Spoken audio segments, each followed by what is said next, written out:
Hi viewers, welcome to our channel. ప్రస్తుతం మనతో పాటు సీనియర్ జర్నలిస్ట్ దాము బాలా సర్నా గారితో మాట్లాడదాం. నమస్కారం సార్. సార్, చంద్రబాబు నాయుడు గారు తెలంగాణలో కూడా టీడీపీ పార్టీ విస్తరణకు ప్రయత్నాలు అయితే చేయడం మనం చూస్తున్నాం సార్. మొన్న కూడా వచ్చారు పార్టీ ఆఫీస్కి. అయితే ఈ నేపథ్యంలో కాంగ్రెస్తో పొత్తు ఏర్పాటు చేసుకోబోతున్నారంటూ కూడా వార్తలు వస్తున్నాయి సార్. అంటే ఆల్రెడీ ఇక్కడ బీజేపీ జనసేనతో పొత్తు ఉంది, మరి ఇక్కడ కాంగ్రెస్తో పొత్తు పెట్టుకోవడం ఏంటి అని చెప్పేసి క్వశ్చన్స్ రైజ్ అవుతున్నాయి. మరి నిజంగా కాంగ్రెస్తో పొత్తు ఏర్పాటు చేసుకుంటున్నారా? మరి అప్పుడు బీజేపీ పరిస్థితి ఏంటి, మీరేం చెప్తారు సార్? మొన్న శనివారం ఇక్కడ తెలంగాణ తెలుగుదేశం నాయకులతో చంద్రబాబు ఎన్టీఆర్ భవన్లో సమావేశం అయ్యాడు. ఆ సందర్భంగా నేను ఎవరి రెండవ శనివారం ఇక్కడ కేటాయిస్తాను, తెలంగాణ మీద ఫోకస్ చేద్దాము, ఇక్కడ పార్టీని అభివృద్ధి చేద్దామని చెప్పాడు. ఆ తర్వాత ప్రెస్ మీట్ కూడా పాల్గొన్నారు. అందులో ఆయన ప్రధానంగా ఏమందంటే ఇక్కడ వర్కింగ్ ప్రెసిడెంట్గా బ్రాహ్మణిని చేయబోతున్నారని కూడా ప్రశ్నలు వేశారు. మీరు మాకంటే ఫాస్ట్గా ఉన్నారు, మీ అంత ఫాస్ట్గా మేము లేము అని ఆయన చెప్పాడు తప్ప బ్రాహ్మణిని పెడుతున్నామా లేదా కూడా ఆయన చెప్పలేదు. రెండవ అంశము పొత్తు. ఇక్కడ మీరు అక్కడ తెలుగుదేశం జనసేనతో బీజేపీతో పొత్తు ఉంది కదా, ఇక్కడ కూడా అది ఉంటుందంటే పొత్తు గురించి మేము ఇంకా డిసైడ్ చేయలేదని చెప్పాడు. ఇది అందరినీ ఆశ్చర్యపరిచింది. అంటే పొత్తు గురించి డిసైడ్ చేయలేదంటే ఇక్కడ కాంగ్రెస్తో పొత్తు ఉంటుందా అన్న డౌట్ అందరికీ వచ్చింది. ఎందుకంటే అక్కడ ఆల్రెడీ పొత్తున్నప్పుడు ఇక్కడ కూడా బీజేపీ జనసేనలో ఉన్నారు. ఇక్కడ బీజేపీ ఇంకా స్ట్రాంగ్గా ఉంది. నిజానికి బీజేపీ తెలుగుదేశం కలిసి జనసేన కలిస్తే ఇక్కడ మళ్ళీ ఈ కూటమి అధికారంలోకి వచ్చే పరిస్థితి కూడా ఉంది. ఎందుకంటే బీఆర్ఎస్ వీక్ అయింది. బీఆర్ఎస్లో నుంచి అనేక మంది కాంగ్రెస్లోకి పోలేని నాయకులు కూడా చాలామంది ఉన్నారు. గతంలో తెలుగుదేశంలో ఉండి బీఆర్ఎస్లో చేరిన వాళ్ళు చాలామంది ఉన్నారు. వాళ్ళందరినీ కూడా తెలుగుదేశం లాగొచ్చు. తెలుగుదేశం బీజేపీ కూటమి కానీ బలంగా ఉందనుకుంటే ఈవెన్ కాంగ్రెస్ నుంచి కూడా కొంతమంది జంప్ అయ్యే అవకాశాలు ఉంటాయి అసంతృప్తితో. ఇంకా బీఆర్ఎస్ ద్వితీయ శ్రేణి వాళ్ళందరూ కూడా ఇటు వచ్చే అవకాశం ఉంది. ఇంత స్ట్రాంగ్ ఆపర్చునిటీ ఇక్కడ పెట్టుకొని పొత్తు గురించి మేమేం అనుకోవట్లేదని ఎందుకు చెప్తున్నాడు చంద్రబాబు అనేది ఒక డౌట్. ఇంకోటి ఏంది, రేవంత్ రెడ్డి ప్రభుత్వాన్ని పొగుడుతున్నాడు. ఇక్కడ వాళ్ళ మిత్రుడు అయిన బీజేపీ ఏమో విమర్శిస్తుంది రేవంత్ రెడ్డి ప్రభుత్వాన్ని. వాళ్ళ మిత్రుడుగా ఉంటున్న చంద్రబాబు ఏమో రేవంత్ రెడ్డి ప్రభుత్వాన్ని పొగుడుతున్నాడు. రేవంత్ రెడ్డి కూడా చంద్రబాబుని పొగిడాడు. మొన్న కూడా గ్లోబల్ కమ్మ సభలో చంద్రబాబుని బ్రహ్మాండంగా అభివృద్ధి చేశాడు హైదరాబాద్ అని పొగిడాడు. సో ఇలాగ వీళ్ళిద్దరూ పరస్పర పొగడతలు వ్యవహారాలు. రెండోది పొత్తు మేము ఇంకా తేల్చుకోలేకపోతున్నాం అనడం. ఇవన్నీ చూస్తే గతంలో కూడా ఇక్కడ కాంగ్రెస్ గెలవడానికి కూడా తెలుగుదేశం రోల్ చాలా ఉంది. సో ఇవన్నీ చూస్తే తెలుగుదేశం కాంగ్రెస్ పొత్తులోకి వెళ్తాయా? ఎందుకంటే రేవంత్ రెడ్డి మళ్ళీ అధికారంలో ఉంటే చంద్రబాబుకు మంచిది. ఇక్కడ మళ్ళీ బీజేపీలోకి ఎవరన్నా వెళ్ళినా చంద్రబాబుకి ఇబ్బంది తప్ప చంద్రబాబు అనుకూలంగా ఉండదు. రేవంత్ రెడ్డి అయితే చంద్రబాబుకు అనుకూలంగా ఉంటాడు, చంద్రబాబు రేవంత్ రెడ్డికి అనుకూలంగా ఉంటాడు. ఇద్దరు రెండు రాష్ట్రాల్లో ఉంటే బ్రహ్మాండంగా పరిస్థితి ఉంటుంది. రేపు పొద్దున 2029లో అక్కడ ఎలక్షన్ ఉంది. ఆ ఎలక్షన్కి హెల్ప్ చేయడానికి రేవంత్ రెడ్డి కానీ ఇక్కడ అధికారంలో ఉంటే తనకి చాలా హెల్ప్ అవుతుంది. ఇది చంద్రబాబు ఆలోచిస్తున్న ప్లాన్ అని చెబుతున్నారు. ఎందుకంటే ఆయనకి ఇప్పుడేమి బీజేపీ దయదాక్షిణాలు చంద్రబాబుకు అవసరంలే, బీజేపీకే చంద్రబాబు దయదాక్షిణాలు కావాలి. కాబట్టి ఒకవేళ ఇక్కడ నేను పొత్తు పెట్టుకోనంటే చంద్రబాబుని వాళ్ళు ఏమి చేసే పరిస్థితిలో లేరు. గతంలో అంటే చంద్రబాబు భయంతో బీజేపీని కలిసాడు. నిజానికి గతంలో బీజేపీకి చంద్రబాబు అవసరం లేదు. ఈయన కలిసినప్పుడు చంద్రబాబుకే బీజేపీ అవసరం ఉంది.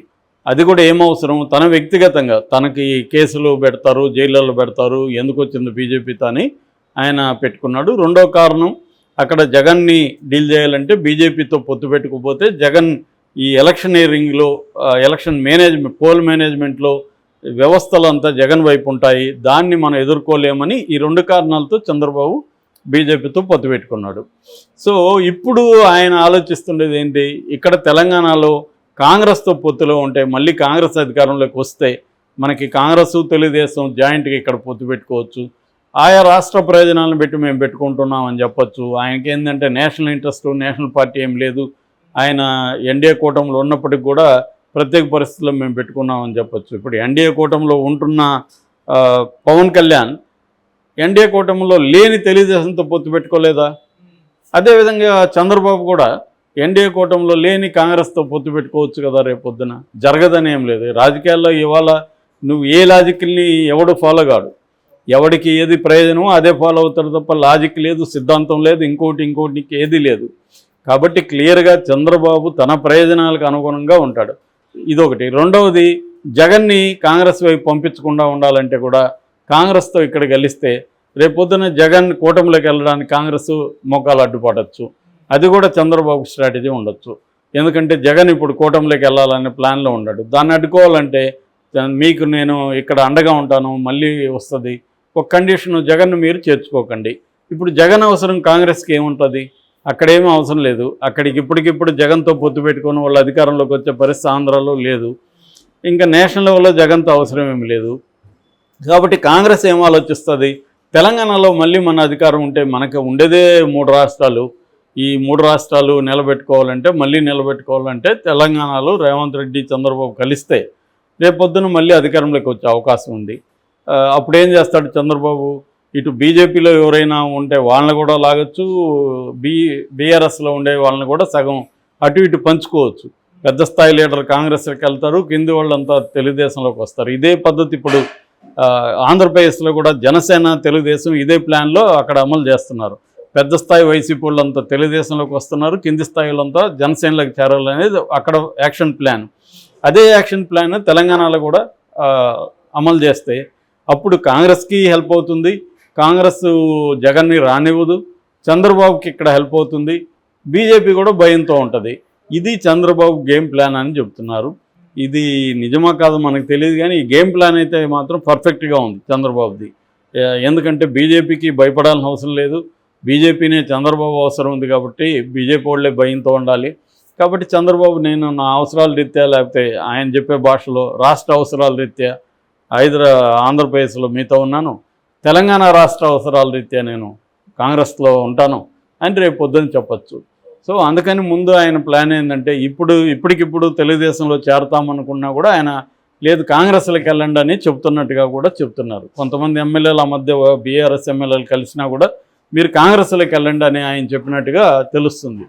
అంటే తెలుగుదేశంలో కంటే కూడా కాంగ్రెస్ని బలోపేతం చేయాలి, తెలుగుదేశం సెకండ్ రోల్ ఇక్కడ ప్లే చేయాలి అనేది ఆయనకున్న అండర్స్టాండింగ్. సో దీనివల్ల ఇక్కడ తమ ప్రభుత్వం ఉంటుంది, ఆంధ్రప్రదేశ్లో ఎట్లాగో బీజేపీకి వేరే గతి లేదు కాబట్టి తనతో ఉండాలి.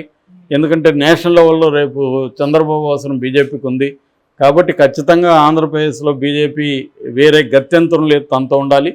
ఇక్కడ మా పాలసీ వేరు, తెలంగాణ తెలుగుదేశం పార్టీ వేరు, మాకు దానికి ఇదేమీ లేదు అని ఇక్కడ చెప్పచ్చు. సో ఇది చంద్రబాబు ప్లాన్గా ఉంది. ఈ ప్లాన్ ప్రకారం చంద్రబాబు మూవ్ అవుతూ వెళ్తున్నారు, అందుకనే ఇక్కడ ఫోకస్ చేస్తున్నారు.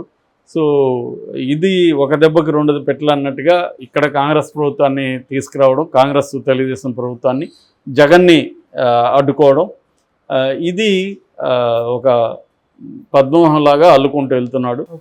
దీన్ని మరి బీఆర్ఎస్ వాళ్ళు ఇక్కడ ఎలా డీల్ చేయబోతున్నారు, అక్కడ జగన్ ఎలా డీల్ చేయబోతున్నారో చూడాలి. Okay sir, thank you so much.